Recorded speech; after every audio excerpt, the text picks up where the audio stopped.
우리가 함께 읽은 이 빌레몬서는 전체가 한 장으로 이루어져 있는 아주 짧은 책입니다.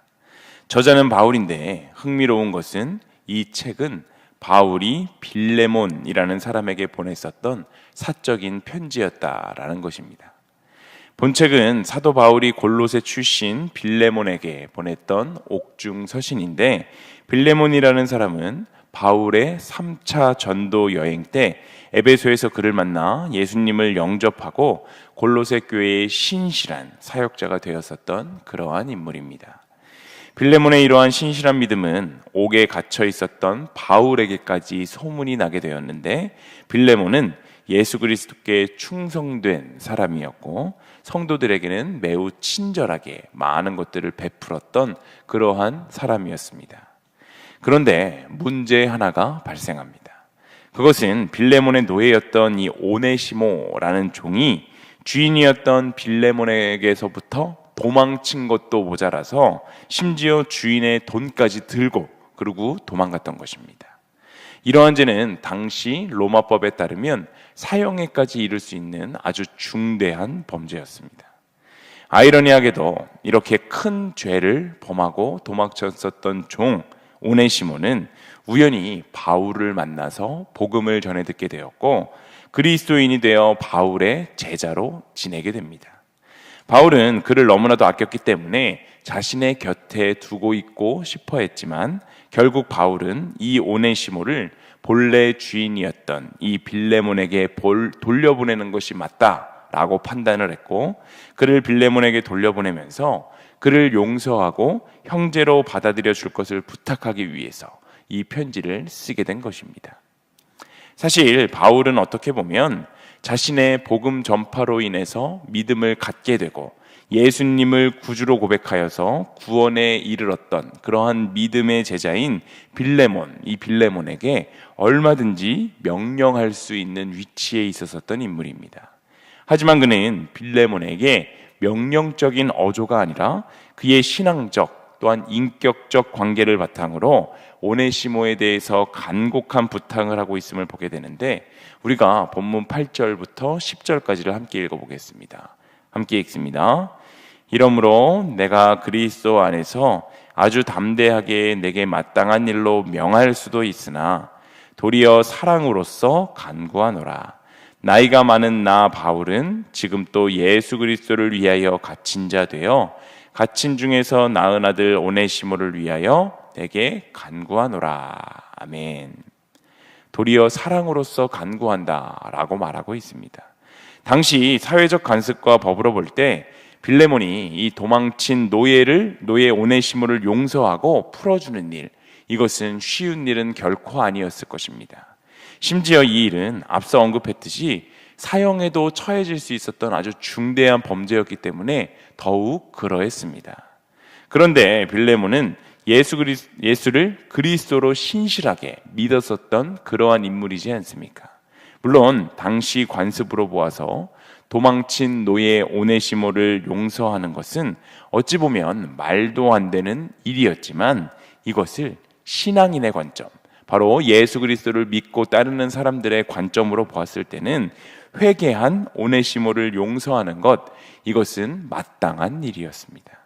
우리는 모두 하나님 앞에서 1만 달란트를 빚진 자와 같이 도무지 갚을 길이 없는 죄의 빚을 은혜로 탕감받은 자들이기 때문에 이 마치 백다리온의 빚진 자와 같은 오네시모를 용서하는 것, 이것은 하나님의 방법으로는 너무나도 당연한 것이기 때문입니다. 그러나 사실 이것이 아무리 성경의 말씀이다라고 하더라도 그것을 말하고 생각하기까지는 쉬울 수가 있어도 직접 실천하기까지에는 너무나도 큰 어려움이 있습니다. 우리도 성경의 말씀을 듣고 배우고 묵상하면서 많은 것을 알고 있지만 그 말씀대로 살아가는 것, 이것은 너무나도 어려운 것임을 우리가 삶을 살아가면서 너무나도 잘 깨닫고 있지 않습니까? 특별히 나를 아프게 하고 상처 준 사람을 용서한다는 것, 이것은 말처럼 쉬운 일이 아님에도 불구하고 주님은 용서하라 라고 분명하게 말씀하고 계신데, 용서하기도 어려운데 심지어는 용서를 넘어서 사랑으로 나아가라 라고 성경의 곳곳에 말씀하고 계십니다. 이 어려운 주님의 명령을 오늘 본문의 바울은 멋지게 실천해냈는데, 바울이 빌레몬으로 하여금 이 문제를 아름답게 해결할 수 있었던 것, 아름답게 해결할 수 있도록 도와줬던 것은 모두 사랑의 마음이었기 때문입니다. 물론 본문의 증언처럼 바울은 빌레몬에게 복음의 스승의 위치와 유명한 사도로서 이 마땅한 일을 무조건 해라 라고 찍어 누르듯이 그 빌레몬에게 명령할 수도 있었지만, 그는 그렇게 하지 않고 사랑으로서 내게 간구하노라 라고 말합니다. 연장자이면서 복음을 위해 감옥에 갇혀 있었던 진정한 어른이었던 이 바울이 이러한 상황 가운데에서도, 당신의 어려운 상황 가운데서도 또한 위치적으로 높은 위치에 있었기 때문에 얼마든지 명령할 수 있었음에도 불구하고 빌레몬의 인격을 존중하며 정중하게 간구했을 때, 바로 이러한 본이 되는 모습은 그 빌레몬에게 너무나도 큰 감동과 감격으로 다가왔을 것입니다. 사랑의 힘으로 문제를 해결할 수 있었던 것입니다. 18절과 19절에도 그가 만일 내게 불의를 하였거나 내게 빚진 것이 있으면 그것을 내 앞으로 계산하라 라고 말하며 자신이 친필로 보증하고 반드시 갚겠다 라고 대답합니다. 이 모든 것도 바울이 오네시모를 위해서 아낌없이 자신의 재산을 쓰며 사랑으로 섬기는 그러한 모습입니다. 오네시모가 도망친 결과 빌레몬에게는 적지 않은 경제적인 손실이 있었을 것입니다. 종이 도망친 것도, 이것조차도 너무나도 큰 손해였을 텐데, 심지어 자신의 돈까지 훔쳐서 달아난 것이 바로 이 종 오네시모였지 않습니까? 그것은 빌레몬이 오네시모를 용서하고 사역자로서의 그 기회를 주는 데 있어서 짚고 넘어가지 않을 수 없는 너무나도 민감하고 그러한 사안이었을 것입니다. 하지만 스스로 입 밖으로 내기에는 상당히 애매한 상황이었는데 바울이 먼저 이 이야기를 꺼내주고 있는 것입니다. 빌레몬의 손실을 걱정해주는 그 사랑과 빌레몬에게 너도 나에게 복음의 빚을 지지 않았니? 라고 묻는 이 지혜 있는 말은 빌레몬에게 오네시모에 대한 자발적인 용서를 이끌어내기에 충분했습니다. 바울도 넉넉한 삶을 살았었던 사람은 절대 아니지만 자신이 가진 돈이 많지 않았을지라도 그것조차 하나님 나라의 복음을 위해 또 당신의 사랑하는 사람들을 위해 아낌없이 베풀 줄 아는 사람이었습니다. 남을 용서하는 것, 이것도 너무나도 어려운 일이지만 남을 위해 아낌없이 준다는 것, 이것도 너무나도 어려운 일입니다. 인간은 누구나 움켜쥐려고 하는 것이 본성인데 그 본성을 거슬러서 펴고 나누는 것, 너무나도 어려운 일이기 때문입니다. 톨스토이는 분은 분뇨와 같아서 그것이 축적되면 악취를 풍기고 뿌려지면 땅을 비옥하게 한다라고 말했습니다. 즉 우리가 우리의 이기심을 초월하여서 나의 것을 나누는 삶을 살아갈 때 이것은 위대한 사랑의 실천의 모습이 될 수 있고 하나님의 사랑을 온 천하에 드러내는 일이 될 것입니다. 사랑은 남을 용서할 수 있게 해주고 사랑은 또 남을 위해 아낌없이 내어줄 수 있게 합니다. 바로 이러한 사랑을 실천하는 삶을 통해 구별된 삶, 세상 사람들과는 확실히 달라도 다른 삶, 거룩한 삶을 살아낼 때 우리는 우리의 삶의 모습을 통해 하나님을 따르지 않는 많은 사람들에게 큰 울림을 줄 수 있습니다. 우리도 일상의 삶을 살다 보면 내 힘으로 해결하기 어려운 일들을 겪을 때가 참 많습니다. 그 중에서도 제일 어려운 일은 바로 나와 함께 사는 가족들을 구원으로 인도하는 일이지 않을까 싶습니다. 우리 교회에 60대, 70대, 80대 믿음 좋은 장로님, 권사님들도 가장 큰 기도 제목이 대부분 내 자식들이 제대로 예수님을 좀 믿고 구원에 이르기를 바란다라는 내용입니다. 믿지 않는 가족들이 전도 대상자인 것인데 사실 그들을 전도하는 것은 길거리에서 만나 처음 보는 사람을 전도하는 것보다 더 어려운 일입니다. 이러한 상황 속에서 우리가 가족들에게 믿음을 갖게 하는 가장 좋은 방법이 무엇일까요? 바로 우리 자신들에게 달려 있습니다. 믿는 우리가 가족을 더 깊이 이해하고 인격적으로 존중하며 순종하면서 예수님의 그 사랑을 몸소 가정에서 실천하며 보여주는 것입니다.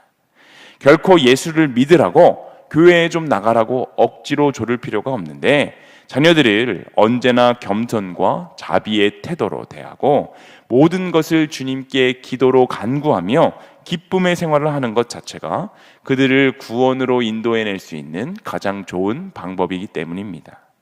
가정뿐만이 아닙니다. 우리는 우리가 일상에서 만나는 모든 사람들에게 우리의 본이 되는 삶의 모습을 통해 하나님을 전할 수가 있습니다. 특별히 일상에서 겪게 되는 크고 작은 갈등들 속에서 바로 오늘 본문의 바울이 그러했듯이 사랑의 방법을 사용하는 것, 이것이 바로 가장 큰 힘이 됩니다. 상대방의 입장에서 생각하며 오래 참고 덮어주는 사랑을 우리가 배워서 삶 속에서 실천하며 살아갈 때 어려운 문제들이 해결되는 놀라운 기적들이 우리의 삶에는 일어나게 될 것입니다.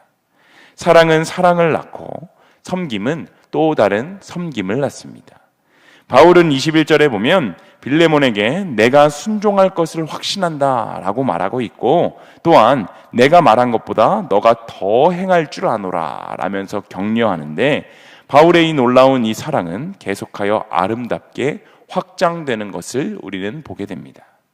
바울이 빌레몬의 순종을 확신할 수 있었던 것처럼 복음으로 맺어진 사람들은 서로를 신뢰할 수 있는데 이 복음 안에는 사랑이 아주 가득 담겨 있기 때문입니다. 여러분, 오늘 본문에는 여러 빚진 자들이 등장했습니다.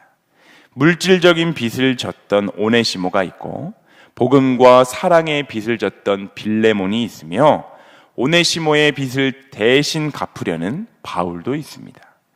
우리는 이러한 바울의 모습에서 우리의 죗값을 대신 치르신 예수 그리스도의 모습을 볼 수가 있는데, 바울이 빌레몬에게 상기시키는 이 복음의 빚에서 우리도 주님께 사랑의 빚을 졌다라는 이 사실을 다시금 깨달을 수 있습니다.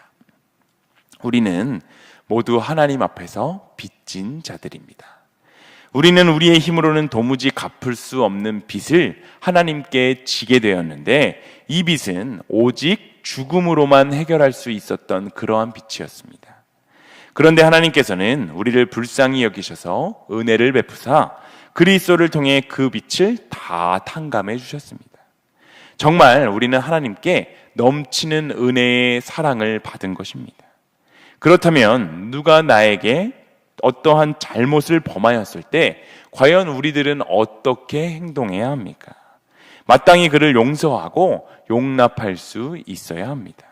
물론 죄 자체를 인정하고 용납해서는 안 되지만 죄를 미워하되 사람은 미워하지 말라는 그 주님의 말씀처럼 죄인이 자신의 죄를 진정으로 회개하고 용서를 구하게 된다면 70번씩 7번이라도 용서하고 용납해야 하는 것이 바로 우리 그리스도인들의 인생입니다.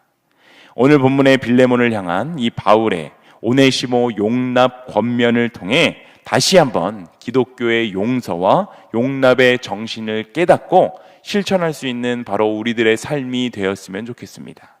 그리하여 우리가 하나님께 받은 그 크신 사랑을 언제나 기억하며 받은 사랑을 나에게만 머물러 있게 하는 것이 아니라 내가 만나는 모든 사람들에게 흘려보내서 온 세상에 나의 삶을 통해 하나님의 크고 놀라우신 사랑을 전할 수 있는 일신교회 모든 성도님들이 다 되시길 간절히 소망합니다.